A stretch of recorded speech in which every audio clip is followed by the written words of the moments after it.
Good day, Kavibal, and welcome to our high school education webinar series. For the discussion today, the topic will be on extending classroom management online. Before we begin, take note of the following reminders. Make sure you are registered to the webinar to have your e-certificate of participation. Visit certificate.vibalgroup.com to generate your proof of attendance. Place your questions on the comment box allotted during the session and they will be addressed by our speaker later on. Share the video using hashtag LearnAsOnePH as our official hashtag to our Vival webinars. Experience learning, Kavival. And now, to proceed with our webinar this afternoon, it is my pleasure to introduce to you our distinguished speaker today. Mr. Joram Kim Corquera is a graduate of Bachelor in Secondary Education, major in English at the Philippine Normal University in 2011. He obtained his Master of Arts, major in Communication degree at the Ateneo de Manila University. He has been a teacher for almost a decade, and has already taught English, literature, public speaking, and research classes. He also represented the Philippines in various international research conferences about education and communication. He has been delivering CPD training sessions and teacher seminars across the country for more than 3 years. He is also into journalism as he has already experienced handling a number of student publications in various schools and universities including San Beda University and University of Santo Tomas. At present, he is working as a faculty member at the University of Santo Tomas Junior High School, where he teaches communication arts and journalism courses. Let's welcome Mr. Joram Kim Corcuera.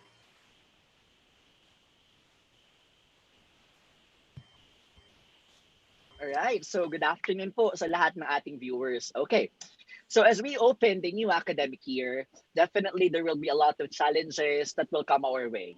Especially, of course, right now that most of us will be implementing full online education for the first time. With this, without a doubt, we educators would have to do a lot of adjustments in order for us to become the most effective teachers in the eyes of our students. So, to those who are watching right now, I hope you will be able to gain new insights. I hope you will be able to gain new knowledge that you can use, of course, to manage our virtual classrooms effectively. But before anything else, let me thank Vival Group for this invitation, of course, to be the resource speaker of our webinar today.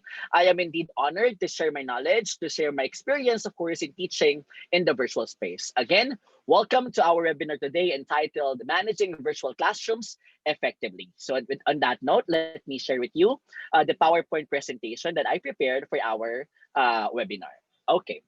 So just like how I started my other webinars or the teacher trainings, the CPD trainings that I conducted before the COVID-19 pandemic, I always start with a quote. And today's quote po, of course, I'd like to connect this quotation to the very reason why are we here. Diba? I'd like to ask you, okay?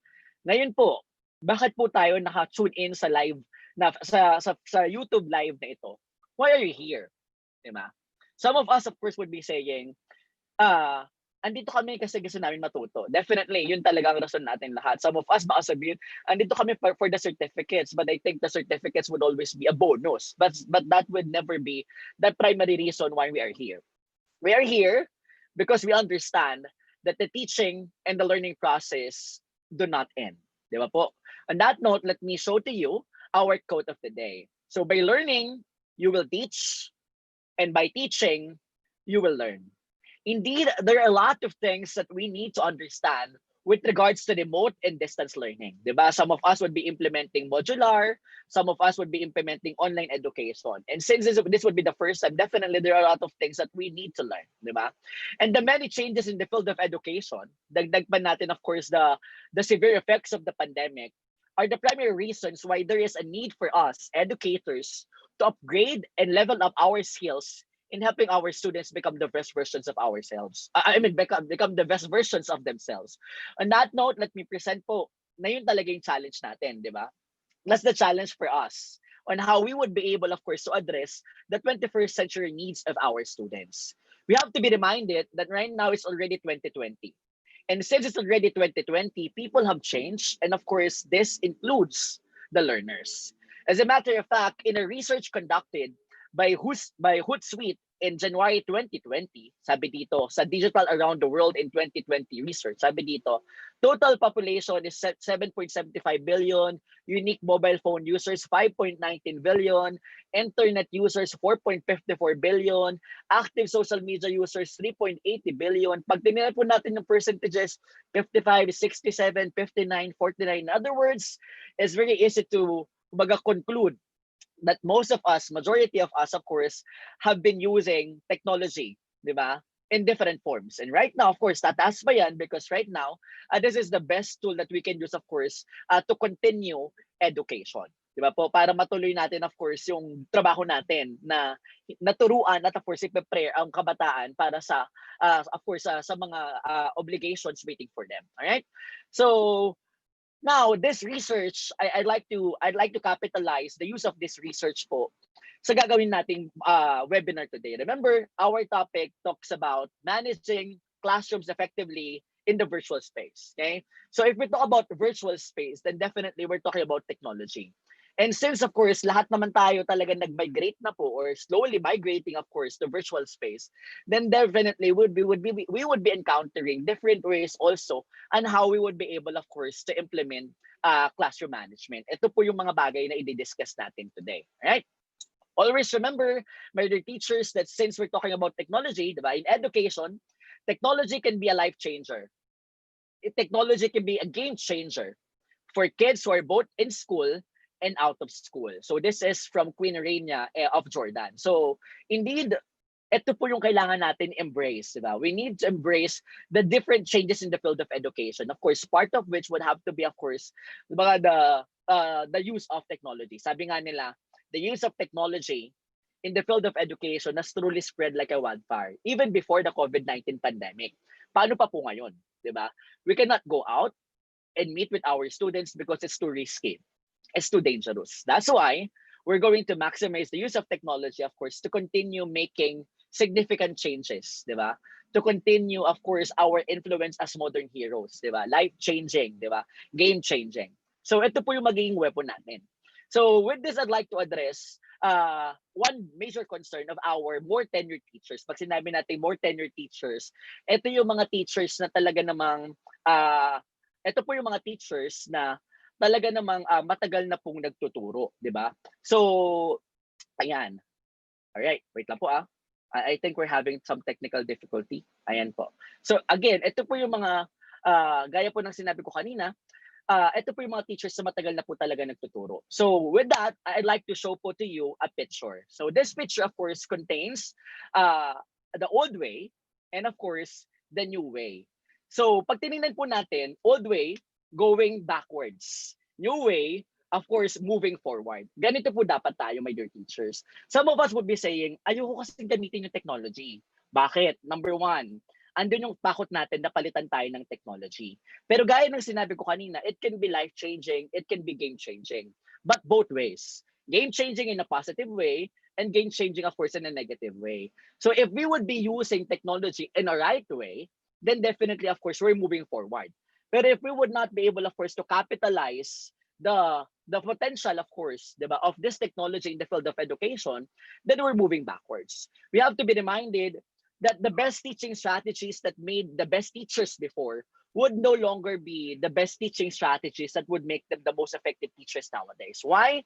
Because there are a lot of changes in the field of education, di ba? Ano-ano nga po yun? Of course, one would have to be, of course, the global and local change.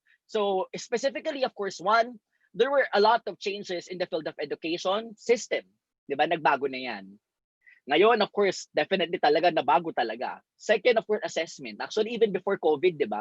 Dati nung nag-aaral ako, I can still remember, my teachers would always motivate me to get good scores in the exams. Kasi pag na-perfect ko or mataas na nakuha ko sa periodical test, most likely I would be an honor student. But right now, as an educator, napansin ko, may mga estudyante na ang galing talaga sa periodical test. Pero unfortunately, sila yung medyo nahihirapan sa pag-apply ng skills. So dahil doon, of course, hindi sila yung nag-excel na number one sa klase. Why? Because even in how we assess our students, of course, nagbago din. And of course, definitely, kung nagbago din yun, of course, magbabago din po ang methodologies, strategies, curriculum, and many more. Di ba?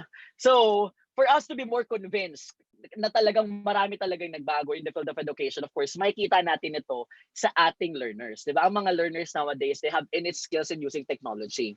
And they would be more engaged, they would be more interested, of course, if their teachers are integrating the use of technology with regards to their lessons. Kaya lang, ako may napansin ako personally. When I saw this quote online, sabi ko, I'd like to put this one in my presentation. Sabi dito, I've yet to have a student, okay, to tell me they cannot use technology in class because they haven't had professional development on it. Di ba? So, pag tinignan po natin, my dear teachers, pag kinumpare po natin, tayong mga educators, we're attending a lot of trainings, we're attending a lot of webinars, we're attending a lot of sessions that would help us, of course, improve, enhance our knowledge in terms of technology integration. Pero wala halos tayong nakitang kabataan na magsasabi, ay hindi ko alam kung paano gamitin yan. Kailangan ko umattend ng seminar. Di ba? Why? Because just like what I mentioned to you earlier, these students have innate skills in terms of using technology. So if they have innate skills in terms of using technology, then we expect, of course, that they're more fluent, that they are better users of technology. On that note, I'd like to capitalize the concept of digital divide. Ito po yung rason bakit tayo kailangan natin nasa dabakbak na professional development. Because even if some teachers are digital natives, we're not part of the Generation Z. And itong Generation Z, sila talaga yung kumbaga, kung may level of technology na pinanganak pa lang talagang equipped na, sila yon. 'Di ba? Kaya ano ang of course message sa atin nun? That as educators, there are a lot of things that we need to do. We need to cope, 'di ba? We need to be better than our students. Para at least of course ma-maximize talaga natin kung ano yung gamit nila. Remember my dear teachers, sabi ko nga kanina, madaming nagbago. And one of the things that changed of course would have to be the behavior of our learners. But for us to understand what are these changes, kilalanin muna natin. Who are our learners? Sino po ba sila? Okay? Our learners, of course, are members of the Generation Z. Okay? So they're also called as the I generation, the iGen, di ba? Ang birth years nito would have to be 1996 to present, although some researchers claim hindi daw 1996, 1995 daw. So this generation, of course, is expected to become the fastest growing generation in both the workplace and the marketplace. And of course, they're also known as the generation that comes after the millennial generation. So lahat ng estudyante natin ngayon, of course, from baga elementary, high school, lalo na ngayon, of course, this is the high school webinar. So all our high school students, both from the junior high school and the senior high school, are members of the Generation Z. Okay? So if, of course, di ba, pag tayo gumagawa, for example, ng isang project, diba? We will not make the projects only based from what we can do, but we will base it, diba, from what our audience want it to be, diba? How our audience want it to be, diba? For example, kunwari, if it's for example in business, diba, pag gagawa tayo ng sariling project, magbebenta tayo, ang tanong natin, ano bang bebenta? Ano bang papatok sa masa? Ano ba yung gusto ng customers, diba? So ganun din po sa pagtuturo. That is the main reason why we have to understand the changes in our learners, di ba?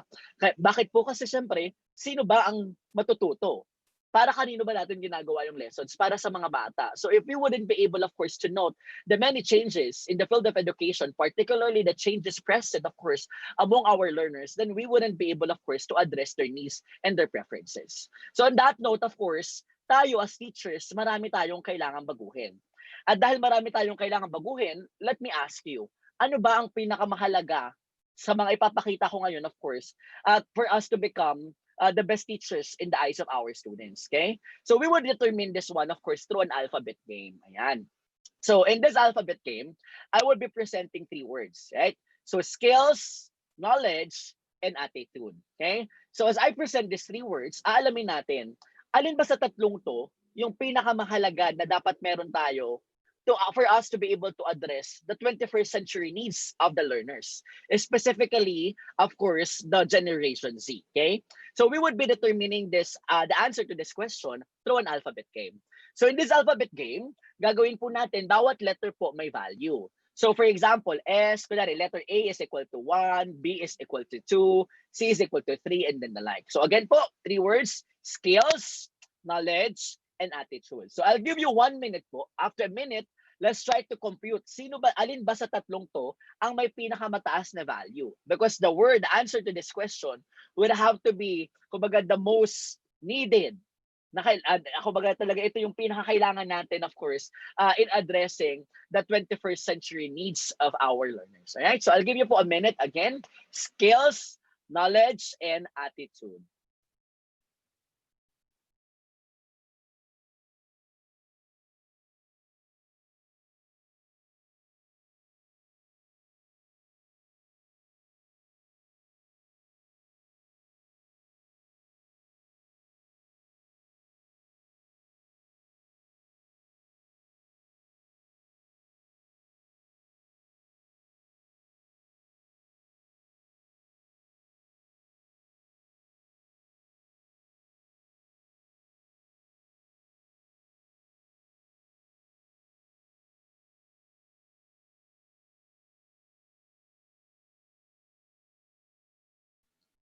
Ayan. So right now, I think some of you would be saying, alam mo, para sa akin, sir, mahalaga yung tatlong yan. Di ba? Of course, definitely, I have to agree with you. But definitely, meron dyan isa na pinakamahalaga.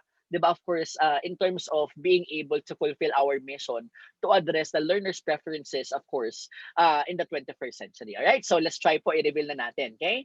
So final tally. All right? So skills, you would be having 82. Knowledge, you would be having 96, and attitude, you will be having 100. Now, what does it mean? Ano ba ang ini-imply po nito? Okay? One, a lot of teachers, I'd like to believe, we're all skilled. Gaya nung actually, I used this scheme, if I'm not mistaken, in a webinar din before, sa Vibal din. Sabi ko, kaya lang feeling ko is a must that I would also put it here. Okay? Because we need to understand na ito talaga yung kailangan natin. So skills, I'd like to believe that all of us are skilled. Diba? Bago naman tayo naging teachers, 4 na taon tayong nag-aral ng college. At nag-internship pa tayo, of course, and then we undergo trainings, seminars, workshops. So definitely, I think it's safe to say that all of us are skilled. Knowledge. Ako po, I like to believe na kaya tayo may sariling subject matter is because we can call ourselves experts, di ba? Dun sa field po na yon. Saka meron tayo tinitake na licensure examination for teachers. And the fact that we're able, of course, to pass this licensure examinations, then it only means that, of course, we know what we're talking about. So we're knowledgeable. But of course, attitude, ito yung pinakamataas 100. Why? Because there are a lot of teachers who are skilled, there are a lot of teachers who are knowledgeable, but unfortunately they do not have the right attitude. That's why they cannot address all the needs and the preferences of our learners. Ano po bang attitude ang tinutukoy ko dito? Simple lang po, the attitude to embrace the many changes in the field of education. Because admit it or not, may their teachers, may their formators, may their educators, no matter how skilled we are, no matter how knowledgeable we are, if we won't be using, of course, diba, the things that the students actually prefer nowadays in their journey, mga educational journey, then we wouldn't be able, of course, to help them become the best versions of themselves. Gaya ng sinabi ko po, marami pong nagbago sa sistema ng education, di ba? Allow me to present to you, of course, this many changes para makita talaga natin bakit ba kailangan? Bakit ba natin kailangan i-embrace, of course, yung changes na sinasabi mo? Bakit mas mahalaga ang attitude, okay? Why? Because, of course, briefly lang po, briefly I would of course summarize this one. In the 20th century classroom, it's a teacher-led instruction. Since it is a teacher-led instruction, the teacher is the one, of course, doing all the talk. It's a one-size-fits-most instruction. And learning, of course, happens within the confines of the four walls and the bell schedule. In other words po, kumbaga, the main source of information, if not the teacher, would be the textbook. Regardless if you are a slow learner, fast learner, average learner, si teacher, isang beses lang niya ituturo yan. Kung hindi ka makasabay, and then it's going to be your problem, di ba? Parang you need to exert more effort. If na-bore ka kasi nga, fast learner ka, then of course, unfortunately, in this setup, hindi na-address si teacher yung need mo. And more often than not, of course, the use of technology, hindi talaga prevalent pa nung 20th century. Unlike, of course, in a blended classroom or in the 21st century, of course, here you would be seeing that the use of technology very prevalent na siya. You would be seeing it, of course, of course, gamit ng mga estudyante, laptops, gamit ng estudyante, of course, interactive whiteboard, gamit ni teacher, of course, technology, and then the like. So, ganito po tayo. Di ba? The only difference is that, of course, we're not going to do it in a physical setup. We're going to do it in the virtual space. So, of course, since we're going to do it in a virtual space, then we have to understand that our classrooms would also have many teachers. Not literal na madami tayong teachers sa isang Zoom session o sa isang YouTube session o sa isang Facebook live session and then the like. What I mean na marami pong teachers is that, one, of course, tayo, teachers. Second, of course, the videos that we're uploading, if we're implementing, for example, flipped classroom, blended learning, the pre-recorded lectures will also serve as teachers. Third, of course, the internet itself. Di ba? Kapag nag-search yung mga bata ng information online, these things will also serve as teachers. Fourth, their classmates, lalo na yung mga bata talaga nag-advanced reading, if they're, for example, doing an intellectual discourse, then the students themselves can serve as teachers and many more. Of course, in a blended learning setup, hindi natin nagiging problema yung differentiated instruction. Or in a 21st century classroom setup, hindi natin nagiging problema. In other words, yung pag-address ng slow learners, fast learners, and of course, average learners. Why? Because we can do differentiated instruction. We can give, for example, supplementary activities. So doon sa mga medyo sabihin nating slow learners para at least mas maintindihan nila. We can also give, for example, enrichment activities para sa fast learners, of course, for them, of course, so kumbaga para masatisfy nila yung hunger and yung thirst nila for learning. So in other words, ito po yung mga nagbago. And since nagbago po ito, of course, ito yung sinasabi ko kanina, why is attitude? Kumbaga, why is it important for us educators to have the right attitude? Kasi po maraming pagbabago. And since maraming pagbabago, bumigat yung trabaho natin. Actually, hindi lang yan eh. Hindi lang yan na nagbago. Di ba dati ako nung nag-aaral ako, parang ang teachers natin, of course, goal is one, yung GMRC natin, kailangan yung character natin, syempre, good moral and right conduct. Second, of course, yung academics. But right now, mas matindi po ang expectation sa atin. 21st century learners need not only become good individuals, know the right behaviors, academically proficient, hindi lang yun. Kailangan good innovators sila, self-directed learners sila, globally aware sila, effective communicators, collaborators, information and media literate, civically engaged, financially and economically literate, and many more. In other words, napakabigat po ng trabaho natin. That is why, of course, kung napakabigat ng trabaho natin, then dapat maging maayos yung sistema natin, of course, in terms of managing our classes. This is the very reason why Vival, of course, came up with this topic. Because we understand that in order for us to fulfill this very kumbaga, challenging mission, napakahalaga po ng classroom management. Diba? Mahalagang-mahalaga po ito. But with this, of course, bago ko i-discuss thoroughly kung ano yung classroom management in the virtual space, let us have first a very simple activity. So I'd like you to go to menti.com and use the code 781612. Again, I'd like you to go po to menti.com and use the code 781612. Pag pinuntahan po natin yan, makakita po tayo ng isang question. Nakalagay po doon, problems that arise in a virtual space. So tingin niyo po, di ba, most of us are implementing full-time, kumbaga full online education the first semester. So tingin nyo, ano yung mga problems na pwede nating ma-encounter? So ito po yung ilalagay natin, of course, dito ngayon. Ayan. So again, go to menti.com and use the code 781612. At ilalagay po natin mga sagot would have to be the problems that you think may arise inside the virtual space. Ayan. Sige po.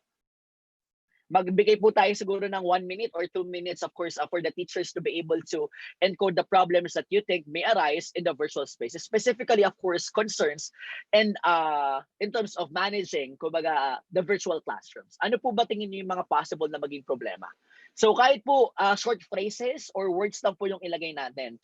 And then magpa-pop out po siya dito pag naglagay na po tayo. Again, you need to go to www.menti.com and use the code 781612. Alright, sige po, magbigay po ako ng mga 1 minute or 2 minutes po para po lumabas po dito kung ano po yung mga possible answers natin. Ayan, meron na naglalagay. Distractions, connection, okay?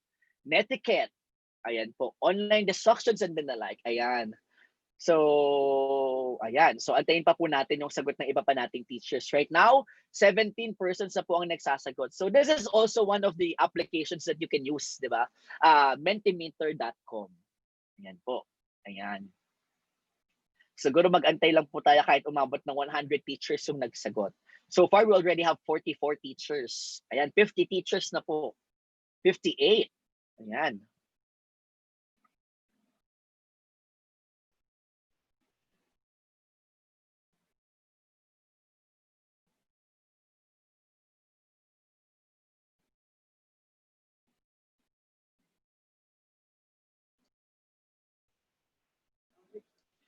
Ayan, so 180 na po. Ayan, lampas-lampas na tayo sa 100. Ayan. So, napansin niyo po, may mga words po na bigger, di ba? Pag bigger po yung words, ibig sabihin, mas marami pong nagsasagot nun. Kumbaga, ibig sabihin, more than one teacher or more, kumbaga, mas malaki, mas maraming teachers pa yung nagsagot. Kapag mas maliit po yung words, ibig sabihin, mas onti po yung nagsagot nung, of course, nung sagot na yon. Kapag smaller po yung words. So, the bigger, the many teachers answered it. Kumbaga, the smaller, the fewer teachers, of course, answered it. Ayan. So, 354 na po. Mabuti natin ng 400. Ayan po. Ayan, siguro pwede na po. Ayan, okay. Ayan, marami pa rin po nagsasagot. Sige po, nagde-generate pa na nagde-generate. Alright? So, habang inaantay po natin, of course, itong mga answers po natin mga teachers, allow me po, of course, to thank again everyone sa lahat po na nanonood ngayon. While checking po the YouTube stream, meron na po tayong 7,299 viewers na nanonood. Ayan. So, definitely talagang we're preparing ourselves, of course, for the new normal, di ba? Some schools have already opened. 'Di ba? Some schools will be opening next week. Ang public schools po, I think, third week, if I'm not mistaken, of August. So definitely, ngayong August talaga nga harapin na natin, of course, yung challenges that will come our way, of course, in implementing full online. All right. So there you go. So 600 plus na po yung nagsasagot. But allow me, of course, so that we can proceed na po to other slides, allow me to read some of the bigger words, of course, and emphasize kung ang bakit tingin natin, yun yung sinagot natin. One, of course, pinakamalaki po dyan nakikita natin is internet connection. Letter blue, color blue, internet connection. Indeed, this would be the very problem, di ba? In terms of how we would be able to manage our classes, di ba? One, of course, some students may use internet connection as their excuse for being late. Two, for not being able, of course, to attend synchronous classes, di ba? Pero ang totoo pala, for example, may internet naman pala sila. So, indeed, that would be one of the challenges. Second, distractions, di ba? This is one, of course, of the dilemma. Kumbaga, negative side ito ng education, ng online education. Why? Of course, kung ang technology pwede natin gamitin for, of course, education, pwede rin siyang gamitin, of course, for leisure entertainment, di ba? Pwede yung mga bata, for example, habang nakakonect sa internet, mag-social media, mag-mobile games, and then the like. So definitely have to agree that another one, of course, is distraction. Third, nakita ko dyan, one of the bigger words, then bigger phrases, time management. This is one of the things that I would be discussing today. Indeed, time management would also be a big issue, di ba? Why? Because of course we cannot ask our students to stay in front of their monitors from 7 o'clock to 4 o'clock p.m. Di ba? We cannot ask all of them to, kumbaga, mag-online kayo ng 7 o'clock hanggang alas 4 gaya ng ginagawa natin, of course, in the regular setup. Kasi syempre, yung eye strain and then yung health conditions din ng mga bata, yung gastos din, of course. So talaga yung time management would be an issue, both of course sa part natin as educators and both din sa part of course ng learners. Fourth, ano pa pong nakita ko dyan na problem po, ayan, slow internet, slow connection, of course, fourth, miscommunication. Yes, miscommunication, isa din sa i-discuss ko today. Of course, whenever we talk online, di ba yung non-verbal expressions, non-verbal cues, medyo hindi ganun ka, kumbaga, na nakikita, unlike, of course, a normal setup, which of course, could lead also to miscommunication. Baka mamaya hindi naintindihan ng mga bata online kung ano yung binibigay na instruction ni teachers kasi nga, of course, it's different when you do face-to-face communication. Last one, ano pa po bang nakita natin dito na error? Ayan, cyberbullying. Ako indeed. Cyberbullying, one, of course, sa part ng teachers.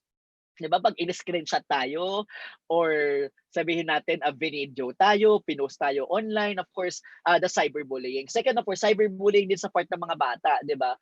The fact, for example, mamaya nag-zoom session tayo, in-screenshot yung picture, pinost online.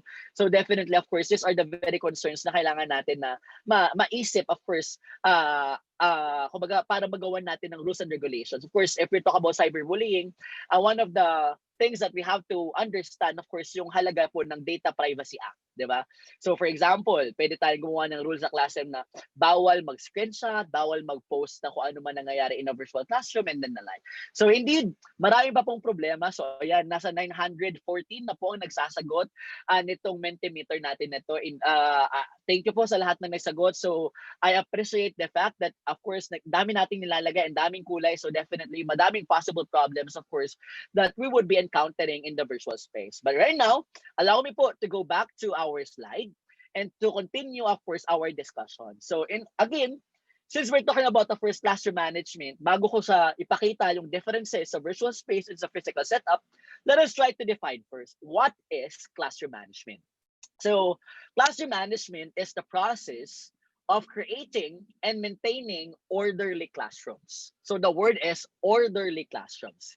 It is a set of teacher behaviors that create and maintain conditions in the classroom that permit instruction to take place efficiently and effectively. So sabi dito, creating and managing orderly classrooms, of course, which foster behaviors na talaga namang hindi nakakastorbo sa instruction.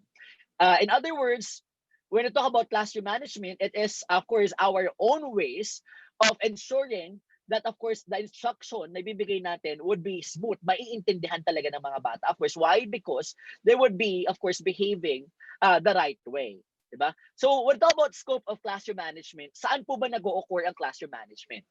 Okay? One, of course, crisis and non-crisis. So in other words, in situations where there are problems, classroom management, of course, is a must.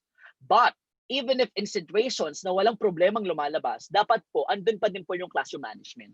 So we do not just implement rules and regulations when there are problems. Even before, kumbaga, not before, but even, of course, walang problema, definitely dapat itong classroom management is a must.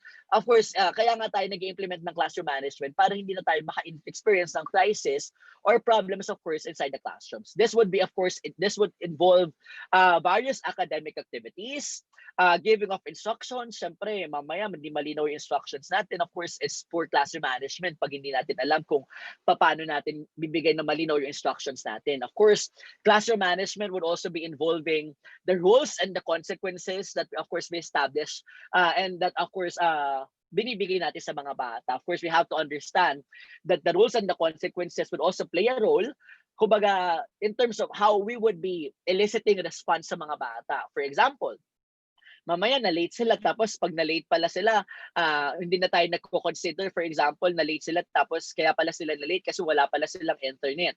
So kung wala po silang internet, paano po 'yun, 'di ba? Are we saying na automatic minus 5 na agad sila, minus 10 agad sila? So definitely, of course, kailangan andun din, of course, yung pagiging considerate natin. So definitely, the students must understand, kumbaga, the very reason why these rules are existing. But at the same time, they must see where, of course, the administrators, the educators, their teachers are coming from. Next, of course, would have to be the behaviors. Behaviors would refer, of course, dun sa attitude ng mga bata in front, of course, ng mga teachers. And of course, during the time din, nawala naman yung kanilang mga teachers. Kumbaga, pag wala rin sila sa classroom. Discipline, planning, of course, syempre, mahalaga po yan in terms of classroom management. Remember, kumbaga, in lesson planning, a good lesson plan, of course, would result to most probably dun sa isang maayos na klase. Pero kung hindi maayos ang lesson plan mo, then definitely, most probably, ang mga estudyante mo talagang would not be behaving the best way. Of course, it would also be involving the students, of course, and the educators. Right? So in other words, pag sinabi natin classroom management, everything that we do in school, lahat ng ginagawa natin in school, lahat po yan, of course, sakop po yan ng classroom management. And when we talk about classroom management, meron tayong tinatawag na additional C's or concerns na pwede nating i-involve when it comes to classroom management. Okay? One, of course, is competition. Ako po, this is one of my secrets, one of my strategies in terms of managing my classrooms, managing my classes effectively.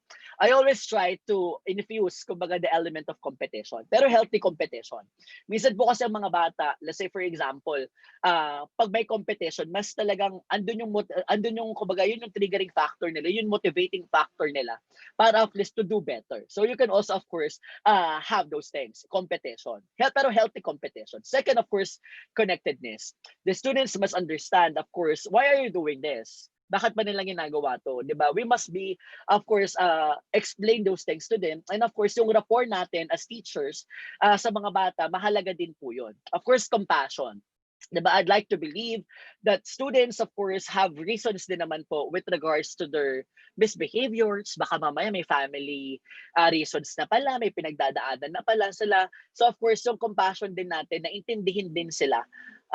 Mahalaga din po yun, of course, in classroom management. And of course, mahalaga din po curiosity and of course, character. Diba? Sabi ko nga ang character, napakahalaga po. Diba? Character, of course, it is kumbaga, ang goal natin as teachers is not only for our students to become academically proficient, but also for our students to develop a strong character inculcated with positive morals and virtues. Gaya nga ng sinabi ni Christopher Taubang, sabi niya, without classroom management, teaching is practically impossible. So, yan po ang very reason why we're having this webinar. Diba?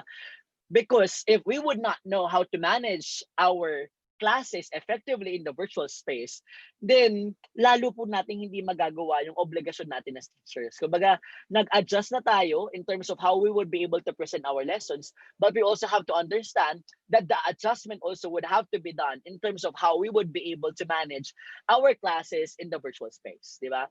Hindi ibig sabihin na didisiplinahin natin sila, papagawa natin ito. Di ba? I'm pretty sure maraming teachers ang naka-experience na pinagawa ito before. But definitely, of course, right now, this is a big no. Siguro wala naman nung papagawa nito virtually, di ba na? Sulat mo, tas picturean mo, na ginawa mo to, and then like, why? Because of course, these are things that would have to be considered. Kumbaga, bawal na po ito, di ba? Corporal punishment na po yung mga yan.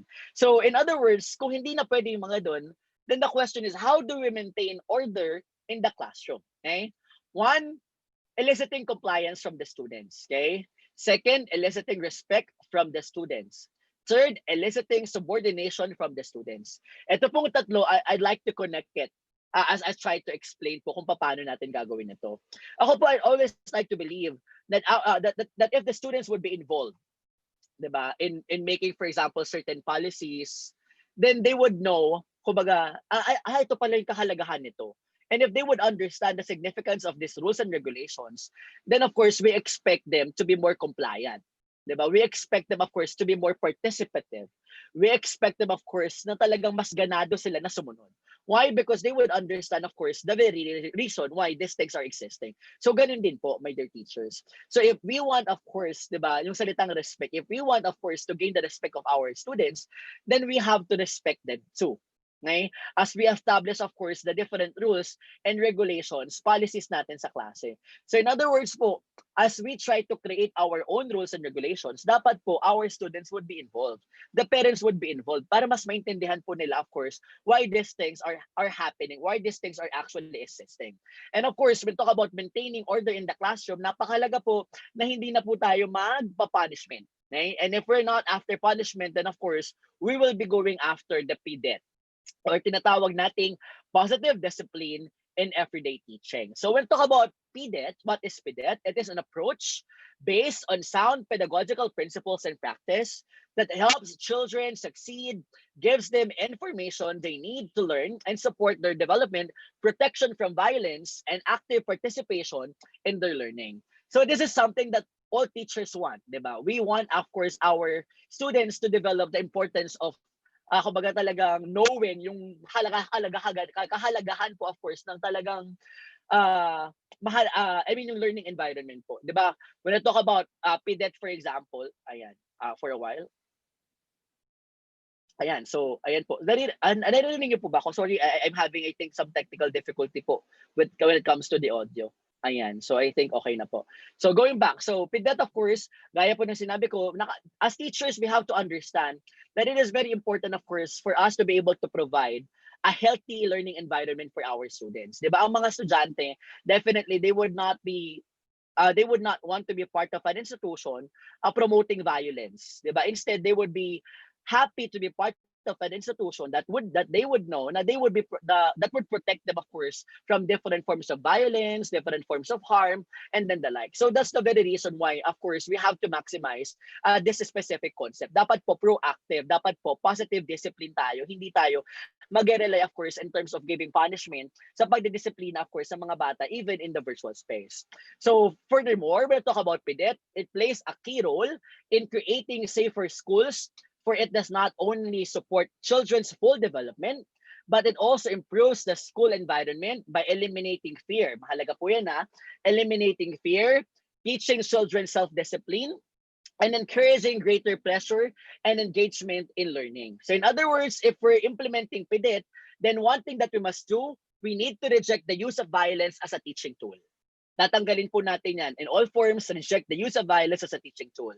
Second, we need, of course, to focus on guiding our children's behavior. So pag sinabi nating behavior, hindi lang po yan yung behavior nila pinapakita nila pag nakaharap tayo. Of course, mahalaga when we are not around. So we need to understand that teachers play the role of a mentor, and of course, as mentors, we guide them in enforcing good behavior. And of course, itong mga bagay na to, again, let me just reiterate, hindi po natin to magagawa through fear. 'Di ba madaming teachers na nagki-claim, "Ay, alam mo magaling ako sa classroom management." Why? Kasi 'pag klase ko wala nagsasalita. Pero ako po, to be honest, I never believe that a good class is a class na talagang wala nagsasalita. Why? 'Pag wala po kasi nagsalita, tahimik, ibig sabihin nun, either takot ang mga bata or wala silang naiintindihan. Of course, we welcome academic noise, di ba? Mahalagang-mahalaga po yun, even in the virtual space. We have to welcome academic noise. Dapat maintindihan ng mga teachers na ang pagdidisiplina in the 21st century is not a matter of making the students na takot sa'yo. Hindi dapat ganon. It's a matter of teaching the students how to respect you. Yun yung kailangan natin, respect and not fear. Remember, my dear teachers, that kumbaga itong school na to, it's a long-term investment in a child's development. So, on that note, talagang napakahalaga po yung role natin as mentors. Okay? So, of course, how would we start this? Paano ba natin magagawa yung effective na PIDET? Paano ba natin magagawa yung effective, positive way, of course, of disciplining them? One, of course, pinakamahalaga, we have to start, of course, with the rapport. Okay?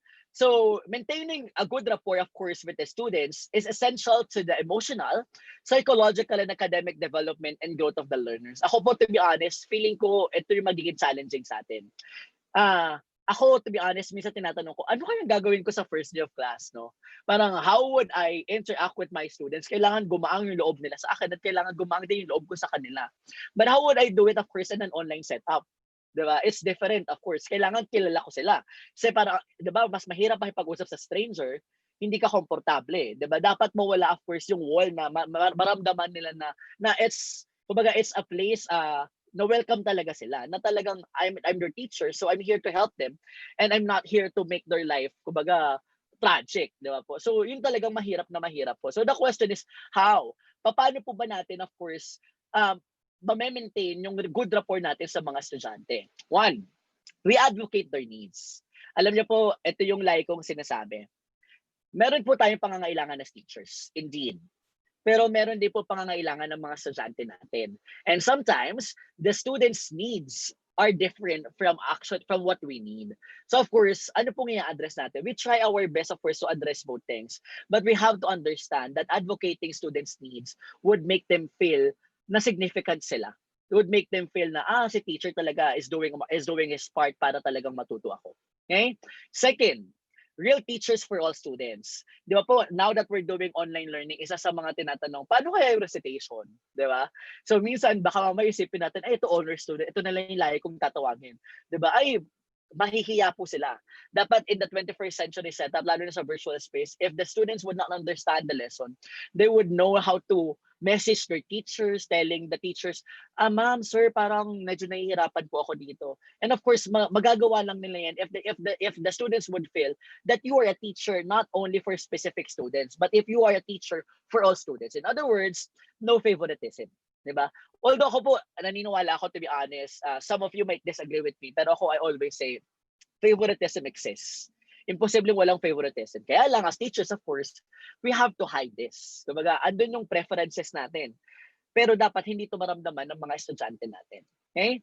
Of course, we need to provide and help them in making certain decisions. Kaya talagang, it's another challenge for us eh. Kasi, sabi ko nga, di ba, parang as teachers, ang trabaho natin hindi na natatapos sa pagtuturo sa kanila ng academic skills, but also, of course, in molding them to become better individuals. Okay? So, and in order for us to fully guide them, of course, we give them, of course, tips, diba, guidance sa paggawa ng certain decisions. Pero po, warning lang po, my dear teachers, warning, in terms of giving advices, hindi po tayo experts diyan, 'di ba? Sino po ang experts diyan? Of course, it would be the guidance counselors. Kaya po ako, whenever there are specific events po na medyo sensitive na talaga, I always try my best not to give my specific advice. Baka kasi mamaya yung advice ko po ay mali. 'Di ba?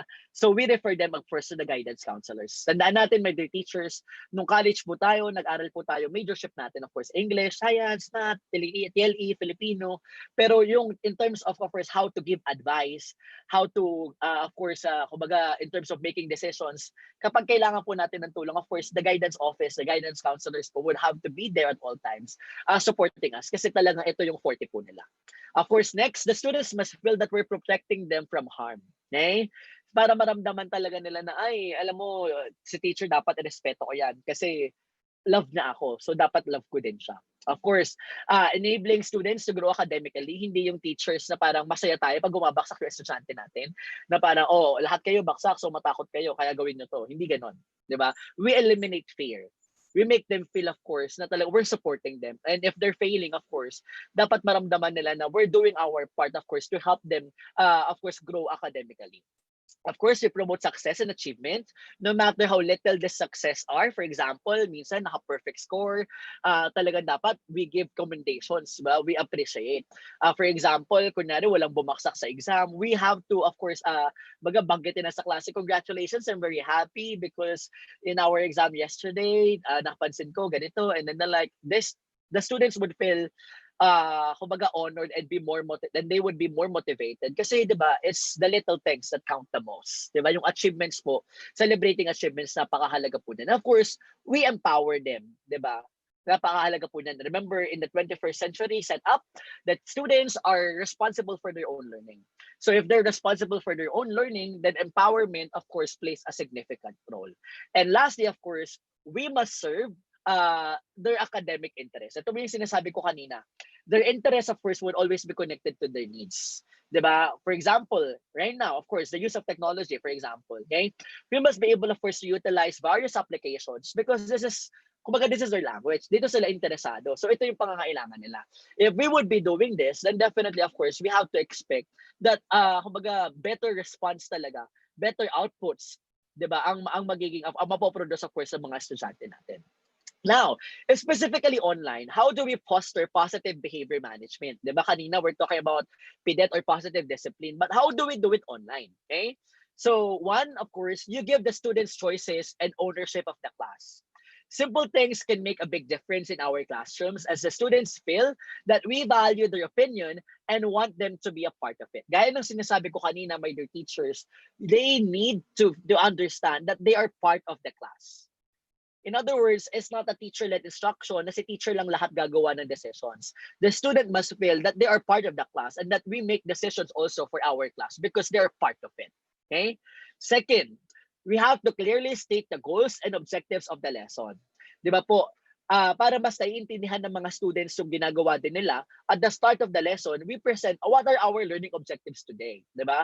Because by explicitly stating the learning objectives and goals of the lesson, the students can map out in their mind what they need to accomplish during the class time. So guided din sila. For example, nilagay mo doon, at the end of the lesson, the student must know how to use capital letters and small letters. So habang nagtuturo si teacher, napapaisip yung bata, teka lang, na-achieve ko ba yung goal ko? Ang goal ko dapat alam ko na kung capital to o small to. If not, then what should I do? Diba? So of course, that's another way, of course, of fostering positive behavior. Third, be positive and encouraging, even in correction. Alam niyo po, my dear teachers, our words are very important. Minsan yung salita natin, for example, kunyari, that's wrong. Minsan it hurts, diba, the emotions of the student. Pero instead of saying, for example, what's wrong, pwede mong sabihin, you know what, you have a point, but unfortunately, I'm looking for a better answer. Diba? So these things matter as well. Diba? For example, you know what? I have to agree with you. Okay, you're coming from a different point, but I think that's also valid. But right now, I'm looking for something. I'm looking for something na ganito, ganyan, and then the like. Of course. So don't just blast them down by saying that they're wrong. Okay, since the ultimate goal, of course, is to encourage them to keep trying. Remember, it's not a matter of asking them kung anong tama at mali. But it's a matter also of making them, kumbaga parang feel na, ay, dapat mag-recite pa ako. Kung mali ako, dapat I should do better. Hindi ko mali ako, napahiya ako. Of course, pag napahiya ang bata, what would be the expected result? Hindi na yan magpa-participate. Okay? Next, of course, define your behavioral expectations. If you're not mistaken, ito naman ang gagawin ng most schools.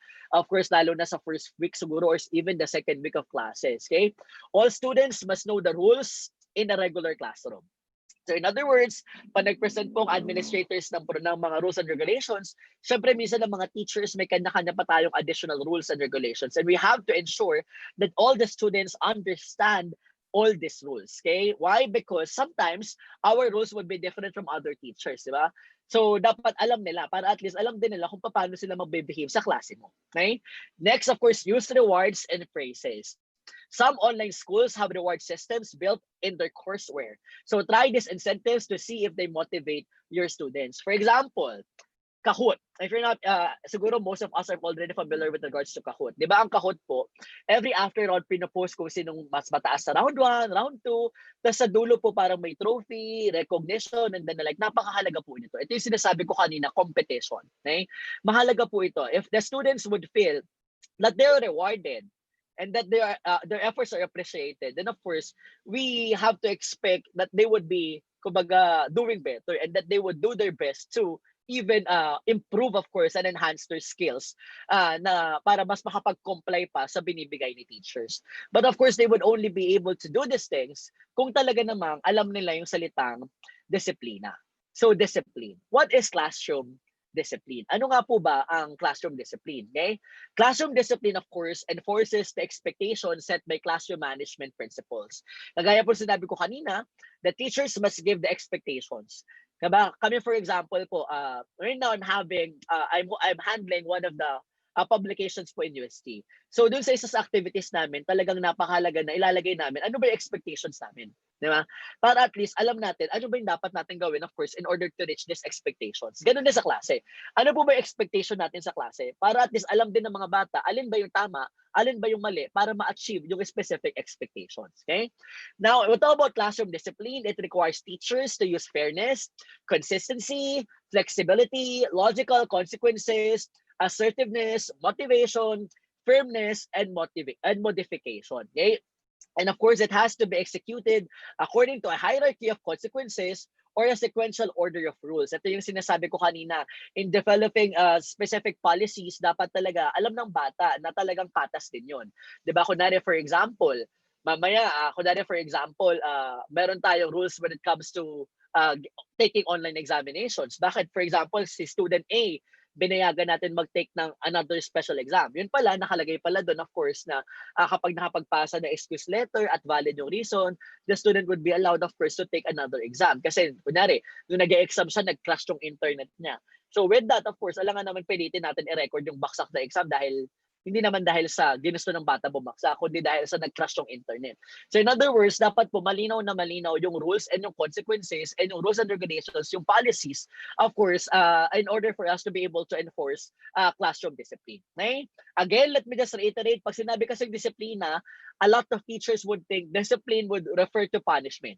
Okay? Pero tandaan natin, my dear teachers, that in the 21st century, discipline is never the same with punishment. Okay? So discipline is about helping children to understand and moderate their own behavior. So we teach them what is right and we teach them what is wrong. So that they would not, of course, do the same things na mali pa din, na mali. And they would, of course, adjust to apply, of course, and make better decisions, allowing them, of course, to observe better discipline talaga. And on the other hand, when we talk about punishment, it is simply created to control the behavior. So again po, linawin natin, discipline is not the same with punishment. So we discipline our students, but we do not punish them. Mahalaga po yun na. Again po, let me reiterate, we have to discipline our students, but we do not need to punish them. Okay? When we talk about punishment, it is often physically, emotionally, or verbally violent and does not respect children's rights. The focus on punishing mistakes discourages learner and prevents children from learning to moderate their own behavior.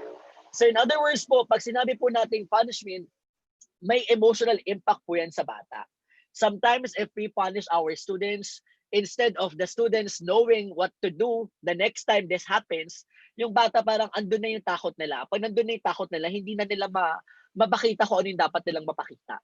So it hinders them from, of course, participating to the lessons, participating actively sa mga discussions, and then the like.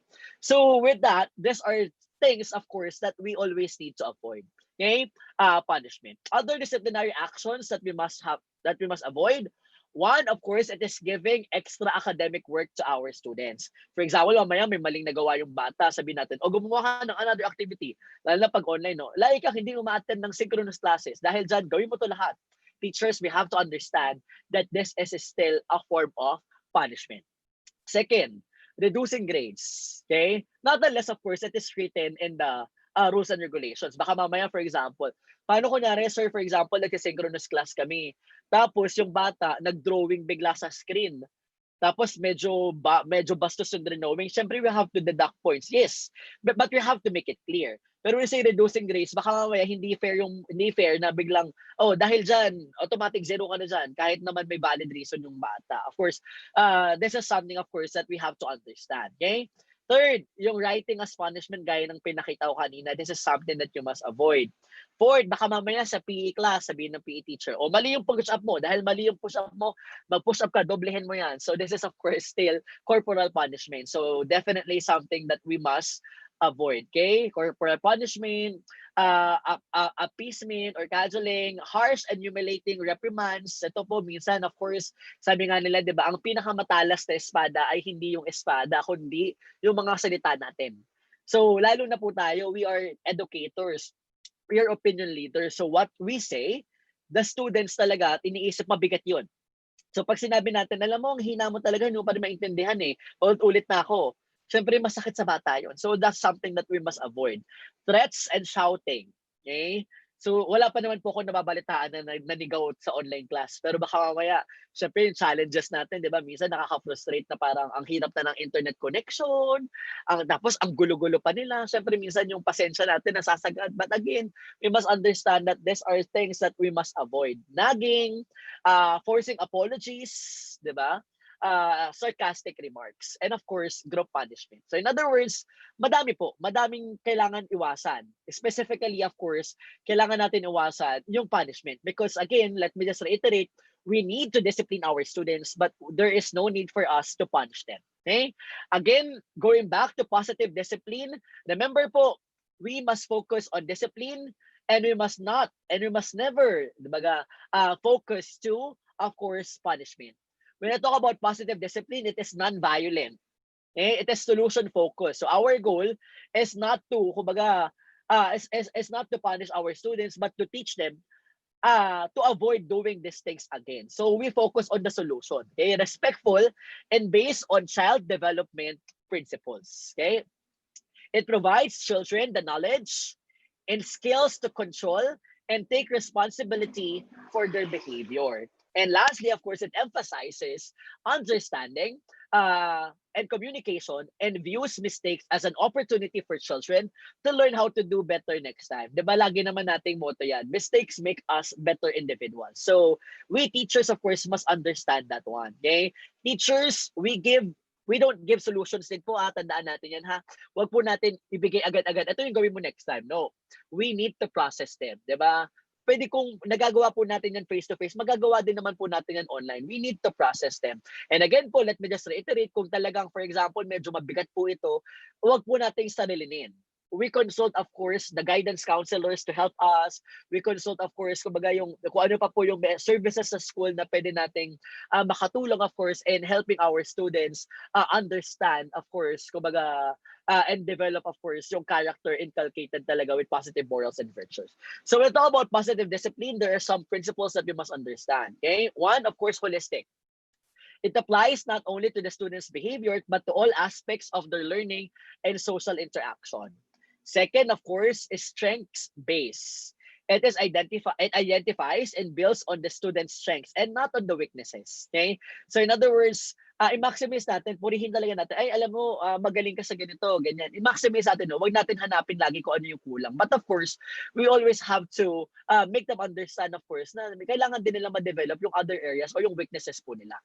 Third, of course, it must be constructive at all times.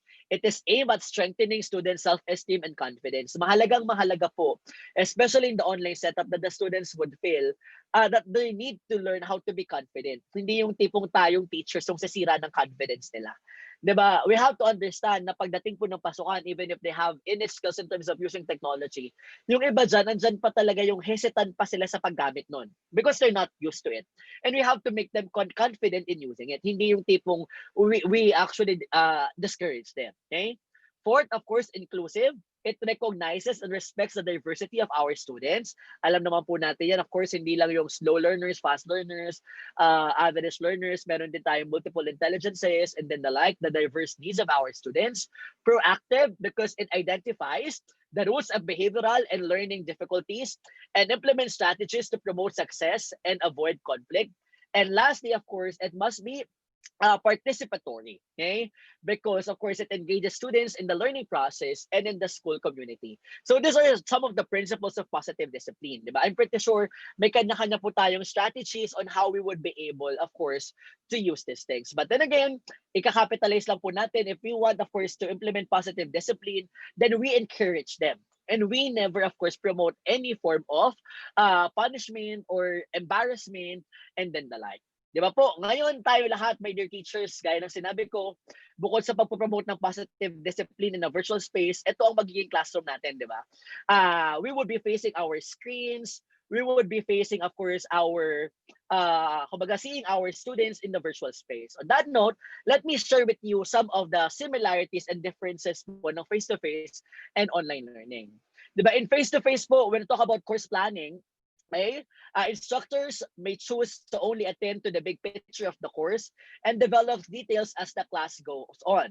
In online learning, syempre kailangan familiar na tayo before the class, during the class, and after the class. I think this is the very reason why ang DepEd gusto nila, for example, before the start of the academic year, lahat ng materials for the first quarter ay prepared na. Why? Kasi nga po, in online learning, it is a must for instructors to be familiarized with the course. Kasi nga, di ba, pag face-to-face, pwede pa unti-unti. Pag online, hindi naman online lagi yung mga bata. Minsan, lalo pag modular, kailangan mabigay na natin lahat because the students cannot afford to go online from time to time. Information presentation. Face-to-face, pwedeng verbal and sequential, di ba? Ano yung una nating lesson, ano yung pangalawa nating lesson, and then the like.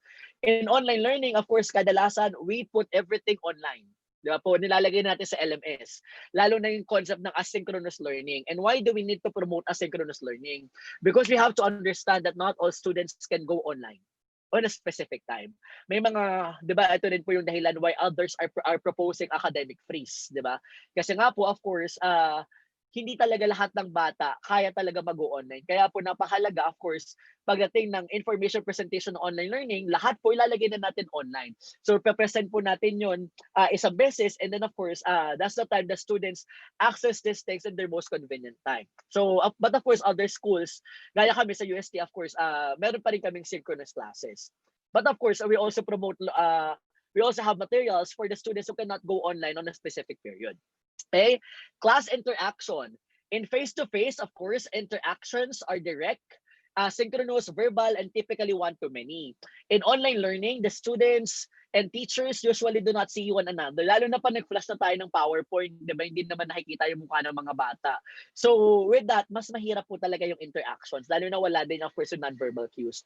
Frequency of interaction, gaya ng sinabi ko kanina, unlike face-to-face, limited po ang online natin. So in that, of course, marami tayong kailangan maintindihan on how we would be able, of course, to manage our class well virtually. So with that, allow me to present to you some guidelines for effective management of an online class. Okay? So first, you may set the tone and level of expectations. If you model well-written, concise, and properly spell-check messages, it would be easier for you to require the same from your students. Okay? So, and second, it would be helpful for your students in keeping their motivation level up if you chunk all readings into smaller paragraphs that contain one main idea, keeping things short and simple is always a good idea. So just like in a regular classroom, online instructors also have to monitor student interactions and behaviors. So even in an online setting, students can say and do things that are inappropriate, di ba? So kaya po mahalaga po itong mga guidelines na to. So again po, balikan natin. First, set the tone of expectations. Ito na po yung nire-reiterate ko kanina pa. The students must understand ano po ba yung expected sa kanila para alam din po nila kung ano yung gagawin nila. But of course, kailangan po teachers role models tayo. So tandaan natin kung paano natin ginagawa ito, we have to expect na ganun din po yung gagawin ng mga bata. Okay? Second, gaya ng sinabi ko, of course, kailangan po ang presentation ng lessons natin nakadepende rin po with regards to how the human brain works. And of course, we have to understand itong mga kabataan na to, of course, mahirap sa part nila yung sandamakmak na words. Gaya nito, for example, yung PowerPoint ko po ngayon, masyadong wordy ito, di ba? So, in order for our students to be more motivated, to be more focused in their lesson, then kailangan po, part ng classroom management yan, dapat yung readings nila chunk siya into smaller paragraphs that contain, of course, one specific idea. Okay. Second, guidelines for effective management of online class. Of course, third, keep the content of your course well organized. If the students don't have to search around for things, their frustration level stays low. So mahalaga din po yun, my dear teachers. Ako po, maswerte yung mga teachers na may learning management system. Kasi di ba, nasa learning management system na lahat. But other teachers talagang andun pa rin, of course, yung talagang medyo challenge sa atin kasi yung iba sa Facebook magme-message, sa email magme-message. So dapat po teachers magkaroon tayo ng specific venue saan natin i-upload ang materials. Bakit? Kasi it adds, of course, to the frustration of the students kapag nahihilo sila saan ko ba kukunin tong material na to. So sometimes it would result to them not being able to do the activity kasi na-visit na sila. Hindi ko malaman saan ba in-upload ni sir yun. Saan ba nilagay ni sir? Nasa Google Drive ba? Nasa email ba? Nasa social media ba? And then the like. Fourth, manage your discussion forums. Too many threads will make online learning frustrated. Balance between student-centered and instructor-centered activities. Same thing din po kahit yung volume ng pagbibigay natin ng gamit ng dami ng gawain. We also have to balance these things. Baka mamaya too overwhelming. Of course, when we talk about students nowadays, kapag sobrang na-overwhelm yan, sometimes instead of doing the task, they would just resort to not doing it. Kasi napu-frustrate sila o nabibigla sila, no-overwhelm sila. So those are sometimes also that you can of course apply to manage your class well. Fifth, take advantage of the technical tools available and utilize other resources. Gaya ng sinabi ko kanina, my dear teachers, technology is our best friend, technology is our best buddy. So there are a lot of applications that you can use online in helping the students learn and understand their lessons, acquire the skills, develop of course the knowledge, and then the like. Gaya for example ng Kahoot, ng Mentimeter, of course Zipgrade, Padlet, and then the like. 6, be explicit and emphatic about the time requirement in the syllabus. Teachers usually spell out their rules regarding assignment, due dates, and participation in their syllabus. Let us also be, kumbaga, considerate. Dito po papasok po yung sinabi ko kanina ng C, compassion. Whenever we set, for example, deadlines, let us make it realistic. For example, kunwari po, we're requiring them to watch a video. Hindi po ibig sabihin binigay natin yung video ngayon, bukas pwede na natin asahan na i-expect na napanood na nila. We have to be realistic. Not all of them have access to internet. And of course, we have to be realistic as well that right now, hindi lang po education nila ang priority nila. Of course, students, priority. Lahat po tayo ngayon sa Pilipinas, sa buong mundo, ang priority natin, of course, would have to be our safety. So of course, dahil po doon, we have to understand that we have to set more realistic deadlines. Okay? So these are some of the guidelines, some of the tips that I'd like to present po to you in order, of course, for us to be able to have, to manage our classes more effectively. Okay? But right now, allow me to talk about one specific concept na talagang kailangan natin ma-observe. Online tone. Di ba kanina po, sabi ko kanina, napakahirap nung part na nagbago of course yung communication natin. It's not face-to-face. So with this, of course, yung online tone po ay napakahalaga. What is online tone? Okay? So online instructors and facilitators are responsible for helping students learn the most effective ways to communicate in an online learning environment. So it is recommended that online instructor or the facilitator should talk online as they would speak in natural way. So wag po natin iparamdam sa estudyante na parang, uy, ibang-iba to. They need to understand that this virtual space, that this virtual classrooms are the same with the classrooms na naranasan nila in a normal setup. Hindi nila, kumbaga ako po, to be honest, I'd like to believe na, of course, we need to be formal, especially for recording videos. Pero when we talk about discussing, dapat po fun, dapat maramdaman ng bata na pwedeng magkamali. Baka kasi mamaya isipin ng bata, bawal magkamali, bawal ako magsalita. Bawal magkamali, sobrang stiff ng behavior ko. Bawal magkamali, there's no freedom of expression. Dapat hindi ganun. Dapat maramdaman ng bata na it's a learning space for them. So if they commit errors, of course, they need to be corrected, they need to be taught the right way, but they need to feel na it's not, kumbaga, it's a place for them to learn. Kaya positive po talaga yung approach. And of course, one of the many ways to do it, of course, yung tinatawag nating online to. Second, no physical presence. Totoo po yan, wala talagang physical presence. So dahil wala pong physical presence ni teachers, walang emotions, di ba? Yung emoji. Hindi naman pwedeng, for example, lahat ng tinatype natin may smiley, may angry face, may sad face, and then the like. So of course, yung emotional tone natin, of course, lahat po yan, mare-reflect din yan with regards to how we talk to them. Okay? And of course, when we talk about online learning, managing classrooms online, hindi po pwedeng mawala. Ito rin nakita ko to kanina sa Mentimeter natin, yung salitang netiquette. Okay? Netiquette. All right. So netiquette refers to the combination of internet and network etiquette. So talk about etiquette, it is knowing what is right and of course what is wrong in an online environment. So these are recommended guidelines for personal conduct that apply to all online communications. So right now that we're opening classes, I hope all the schools, with the help of the administrators and the teachers, are already done designing your own etiquette, your own rules and regulations nyo, of course, in online learning. For example, kunyari po, one, yun nga, no screenshots, no recording of videos, not unless permitted by the teacher. Yung mga ganun po, dapat meron po tayo nun. Okay? So, but right now, allow me to give you some of my recommendations. Kung ito yung mga generic recommendations that we can use, of course, in constructing our own rules and regulations for an online class. One, of course, be polite and be respectful. Remember, it can be tempting to let her go in an environment that feels anonymous. But remember that there are also real people reading your messages. Di ba po, for example, minsan pag mga bata nagchat-chat talaga, minsan medyo magugulat ka na lang sa mga salita nila, di ba? So the students must understand, of course, that there are other teachers, that there are, of course, the teacher, there are the classmates also are also in the virtual classroom. So dapat lahat po ng tinatype nila, of course, would always be polite and would always be showing respect to others. Okay? So, for example, baka mamaya may sasagot sila, tapos mamaya medyo offensive pala, medyo bullying na siya. So, the student must understand, of course, na yung behavior nila, of course, they would need to be sensitive. Okay? Second, be tolerant of views expressed by others. Your online classroom may be bringing together with people from all over the world. Keep in mind that you probably have something to gain from exposure to views and background different than your own. So, gaya, alam naman natin itong lahat, di ba? We have to be open-minded. So, of course, and culturally sensitive as well. So, there are opinions that would vary. Of course, that would be different from our opinion. But at the same time, dapat natin tandaan, of course, it's part of learning, di ba? So, dapat po, alam natin, of course, how to be tolerant with regards to specific views. Okay? Next, address the idea and not the person. Kapag mali, we do not conclude na mali yung tao. We conclude na mali yung idea, mali yung sagot, pero hindi mali yung tao. So when reacting to someone else's message, address the ideas and not the person. Di ba? Pa nag-away nga, di ba?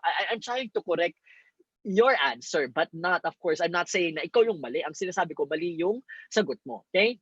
Next, of course, be careful when using sarcasm and humor. Gaya po kanina, binanggit ko po, di ba, sarcasm is something that we must also avoid in order for us to promote positive discipline. Okay? So without face-to-face communication, people may take your humor personally. Kasi nga po, wala yung emotional impact, wala yung emotional contact, diba? So keep in mind that online forms of communication are absent of any emotion. So napakahalaga po, my dear teachers, that we have to be sensitive. Kumbaga dapat, we have to think and process kung ano yung sasabihin natin bago natin sabihin. Kasi baka mamaya, hindi natin napapansin, we're already offending them. Okay, next, do not spam your classmates. Diba, spamming occurs when you or instructor or classmates receive numerous unwanted messages. Kunwari tayo teachers, diba? Pag tayo teachers, minessage ng estudyante, hindi nag-reply, tinantad tayo, nakakairita. 'Di ba? Ganun din po. Dapat maintindihan din ng mga bata na ganun din yung policies. Mamaya may group activity. Hindi nila kailangan tadtarin ng messages yung mga klase nila. They need also to be patient enough, of course, to wait for their classmates to respond because it's an act of respecting. Okay? Act of respect rather. Next, of course, think carefully about what you write. Always assume that your electronic messages would be forwarded. Okay? So again, bago natin i-type, bago natin sabihin, kailangan po pag-isipan natin. So isipin natin, ako po in an online setup, lagi ko iniisip, hindi ilang estudyante ang kaharap ko. Kaharap ko din yung mga magulang ng mga estudyante ko. Kasi syempre, ang mga magulang, yung iba dyan, nasa bahay lang, work from home. So of course, they would also want to have a bond, of course, with their kids. And one of the many ways to do it, of course, is attending classes together with the kids. So, di po natin alam, mamaya, ang katabi pala ng estudyante natin, mga magulang nila, tapos yung words natin medyo hindi ganun kaganda. So, we have to, of course, to understand those things as well. Alright? So, but of course, when we talk about discipline, gaya ng sinasabi ko kanina, di ba, netiquette, lahat po yan, we formulate all these things because of one thing. Because of misbehavior. Bakit tayo nagkakaroon ng rules and regulations? Because, of course, of misbehavior.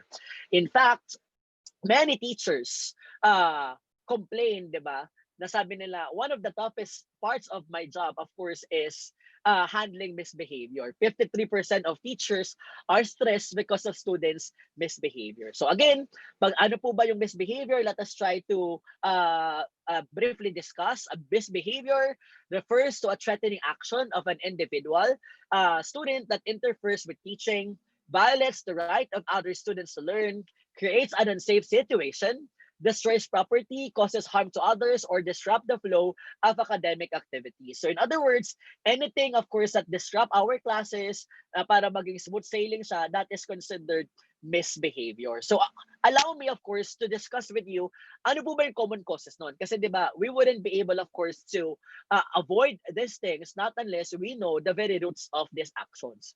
So what are the common causes of misbehavior? Okay?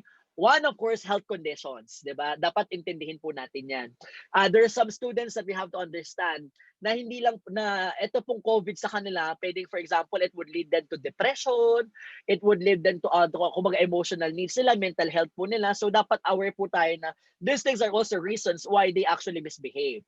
Second, of course, physical impairment, neurological factors, familiar factors, gang-related activities, classroom factors, lack of support, and then the like. So in other words po, madaming factors for misbehaviors, okay? So, and in order for us to fully understand, okay, why our students are misbehaving, kailangan po talaga natin i-track yun. So how? Of course, by talking to them. Okay? So pwede po natin, for example, kausapin, nakita natin yung bata, hindi talaga nagpapasa.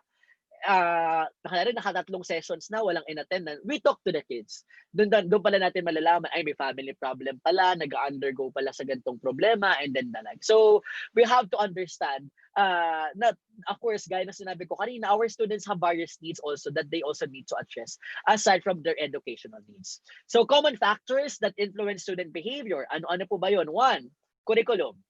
Ito po yung dahilan bakit ang DepEd nag-adapt ng MELCs or Most Essential Learning Competencies. Why? Because they understand that in an online learning setup, kapag pinilit natin isaksak lahat ng learning competencies, may hirapan ng bata, it would result to misbehavior. Kaya mas pinasimple po ng DepEd. Second, effectiveness of the teacher. Tayo po ba effective? And how to be effective? It is, of course, having the right attitude, knowing how to embrace the many changes in the field of education. Methods of disciplining them. Baka mamaya, we're not disciplining them. We're after, of course, punishing them. Learning environment. Gaya ng sinabi ko kanina, we have to promote positive learning environment because this is where they would feel na, ay, ito yung tamang lugar sa akin. So, dito, gagawin ko kung ano yung part ko. And of course, yung part ko, gawin yung responsibilidad ko as a student. Management skills of the teacher, attitude of the teacher. Baka mamaya si teacher, for example, konting kibot lang, konting ingay lang ng online class, galit na, di ba? So, of course, mahalaga din po yun, of course, in terms of managing our classes effectively.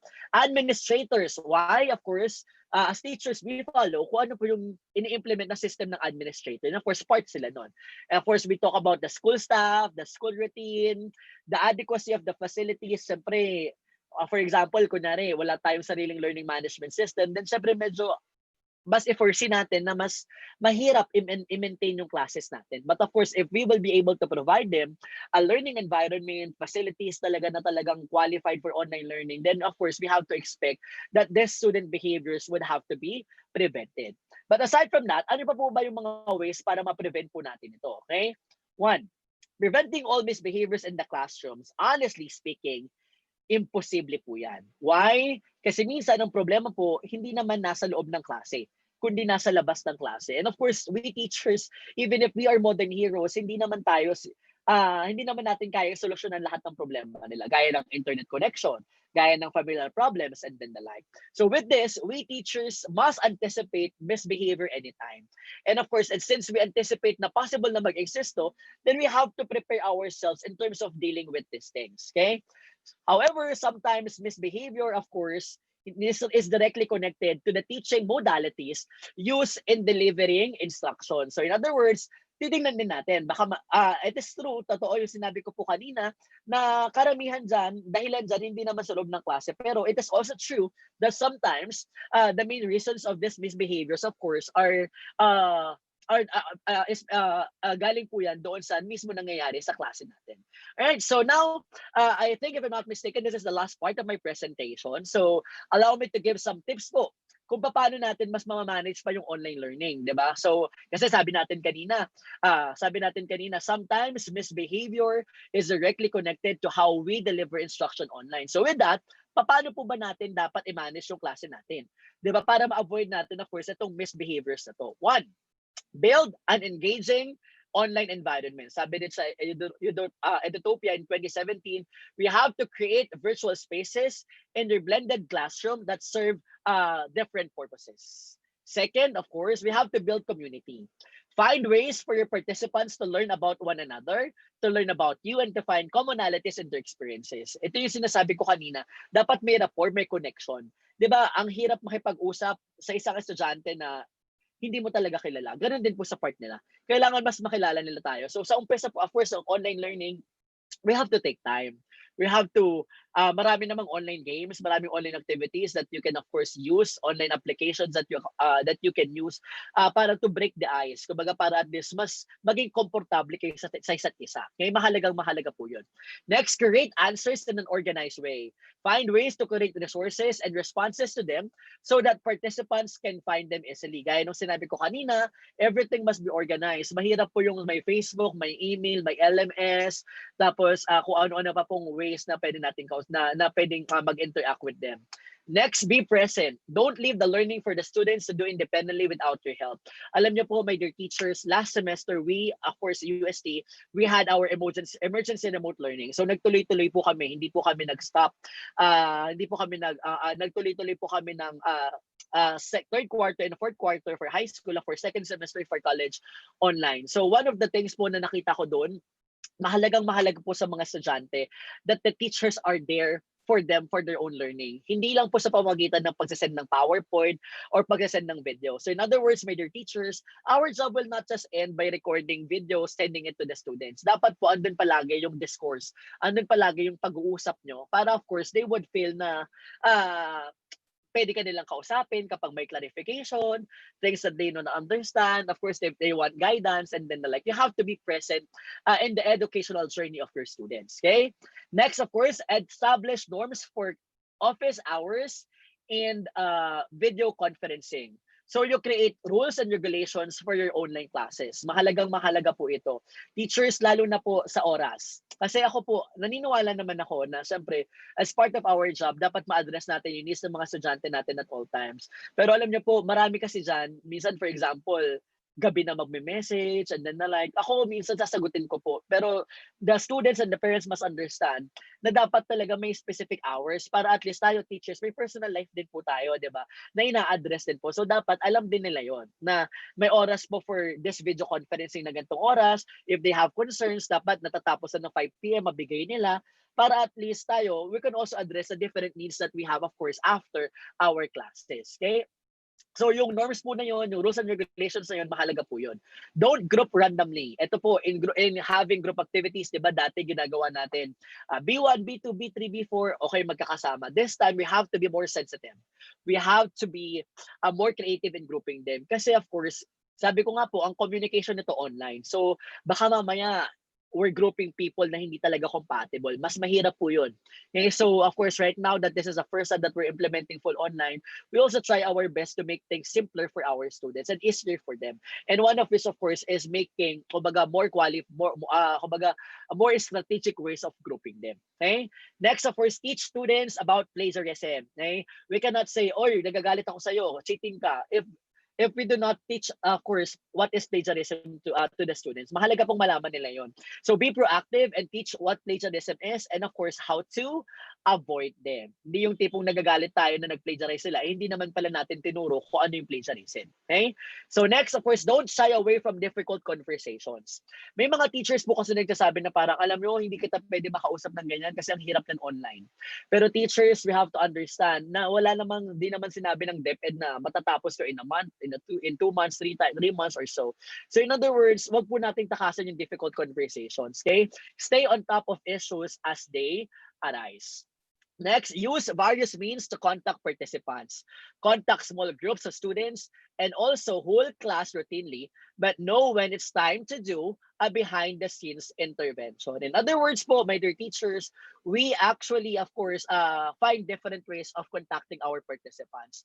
I'd like to believe, ito, trabaho na talaga to, naging kumbaga nature na natin to, yung mga hindi kaya mag-online, they would go modular, yung mga kaya mag-online, of course, they would, go for online. Pero kailangan din natin tandaan, my dear teachers, na yung trabaho natin, yung behind-the-scenes intervention, nandun pa din po yun. Diba? For example, gaya nung sinabi ko kanina, andun pa rin po yung consultations natin. Minsan small group lang sila, minsan big group sila, minsan as a class, and then the like, para of course ma-address din natin yung iba't iba pa pong pangangailangan nila. Alright, so now, of course, I'd like to formally end, of course, my webinar today, our webinar today.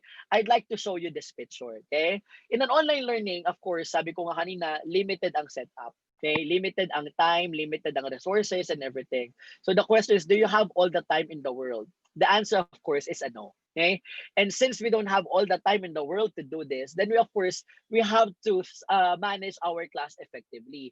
And by doing this, of course, dapat natin, huwag natin kakalimutan that there are a lot of strategies that we have to kumbaga maximize an online learning setup. Marami rin pong, for example, things na hindi na dapat natin ginagawa in an online learning. So, of course, lahat po ito, masa-simplify po ito, of course, by having a good lesson planning. I'd like to believe na ang lesson planning po, kapag maayos ang lesson plan natin, budgeted ang oras natin, then of course, this online learning, the success of this one is indeed possible. Now, for my last slide po, how do students learn best? A mission critical challenge then is for schools to construct a way for all staff members to come to deeply understand and make learning principles their own. So of course, this is given by Wiggins and McTighe in 2007. Sila po 'di ba yung mga UBD proponents. So right now, of course, ganun din po dapat tayo, 'di ba? This is something new for us, right? Definitely. But sooner or later, of course, if we would be able to understand kumbaga the very concepts of online learning, then definitely we can, of course, make this learning principles as our own. So on that note, my dear teachers, this is the end of our webinar po. So thank you so much for attending our session. If you have questions po, you can email me at jcorcoy@bivalgroup.com. Nilagay ko rin po dyan yung social media ko po kasi may mga nagme-message din po, some questions. I will do my best po to answer also your queries din po. If you have any, feel free po, of course, to message me. Ayun lang po. Salamat po. Sana po may natutunan po tayo today. Thank you very much, Sir Joram. And now we will proceed to the question and answer portion. Our first question is from Chris Kapilayan. How do you discipline students that commit cyberbullying?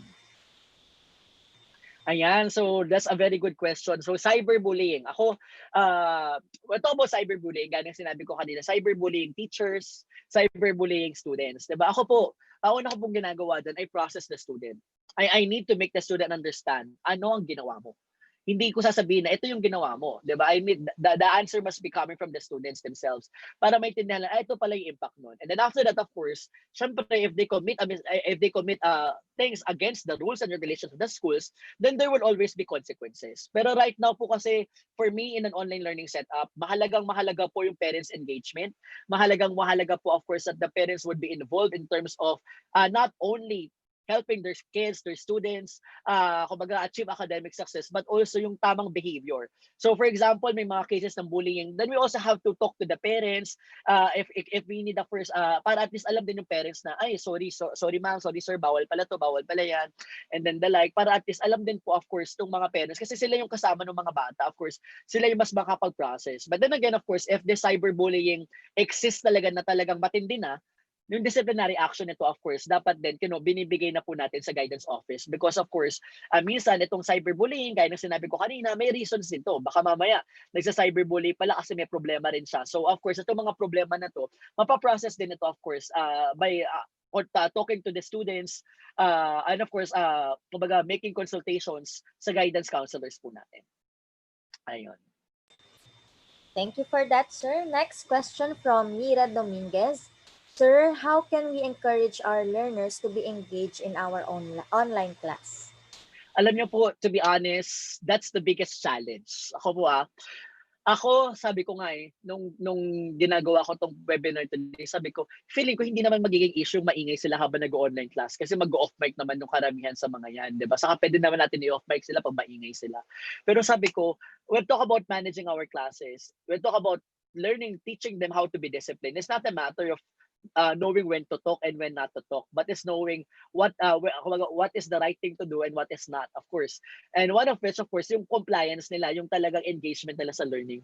Ako po, simple lang po ang sagot ko dyan sa tanong na yan. If we would be able to make learning interesting for our students by addressing their needs, their wants, their preferences, bakit naman po sila ayaw? But if we're going to force what we want, di ba?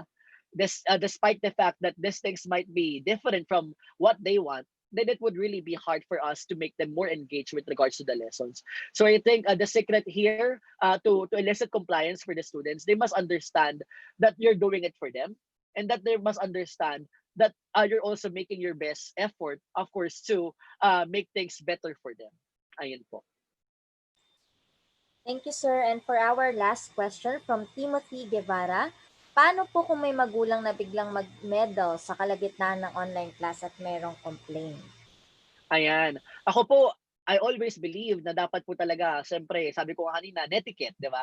So I'm pretty sure right now po, all the schools, nag-come up na tayo ng sarili nating online rules and regulations. And siyempre, if the parents would know and would understand that these things are something that they must avoid, 'di ba? Siyempre, ipe-present naman natin 'yan. Magkakaroon tayong parents orientation, magkakaroon tayong students orientation. If the parents would understand that these things are prohibited, that these things of course are not allowed kasi nga ilalagay natin din na if you have concerns, for example, you can email this, you can set a virtual appointment to this and that, then the parents of course would not be doing this. Pero ako of course kung talagang for example may ganyan, then of course you have to talk to the parent that this thing should be done at a right time and sa tamang venue din. And unfortunately, that moment, hindi talaga yun yung tamang venue for that thing. Ayun po. So again, it all boils down to how organized you are. Hindi lang sa pagplano ng lesson mo, kundi sa pagplano, of course, ng entire academic year nyo. So yung school policies, yung netiquette nyo po, online, the do's and the don'ts, of course, mahalagang mahalaga po yan para, of course, magkabap tayo sa isang maayos na academic year. Thank you for that, sir. That's all the questions we have for now. Any last reminders to our viewers for today, sir? Ayan, last reminder po, siguro, again, online learning is not easy. Hindi po siya madali. Lalo na, of course, for those who are not really experts or for those who are not really good in terms of using technology. But then ako, I like to believe na kung meron tayong teach isang bagay na talagang walang iba, yun yung pagmamahal natin sa ginagawa natin. Yun yung pagmamahal natin sa profession natin. So indeed, our love for teaching, of course, kumbaga, is indeed more significant. Kumbaga, and definitely, it's more than enough for us to be able, of course, to fulfill our mission as educators. Ayun lang po. Maraming salamat po for watching, of course, our webinar today. I hope you were able, of course, to learn new things, new insights po that you can apply in managing online environments more effectively. Thank you po for watching. There we have it. On behalf of Vibal Group Incorporated, I would like to thank our speaker for today for this very insightful learning session. It is an honor to have you with us today, sir. And to all our Kavibal viewers, all thanks to you for your continuous patronage to our daily learning session. Muli, maraming salamat at magandang araw sa ating lahat.